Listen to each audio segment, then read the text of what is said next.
Bugun Chexiyaga kelganimga 200 kun bo'libdi. Tasavvur qiling, Chexiyaga kelganimga 200 kun bo'libdi va shu tufayli men challenge e'lon qilaman. Bugundan boshlab 30 kun davomida challenge, ya'ni 30 kun davomida video qo'yishni boshlayman va Instagramda aktiv bo'laman. O'zim haqimda aytadigan bo'lsam, ismim Samir, yoshim 18 da, hozir yozgi ta'tildaman.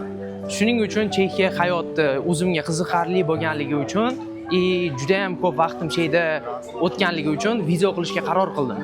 Va o'ylaymanki, siz bu videolarga like bosib, qo'llab-quvvatlab turasizlar.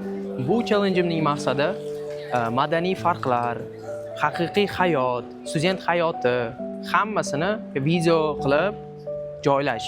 Ya'ni bu yoqda qancha rasxod ketadi, qancha pul topasiz, hammasini video qilaman.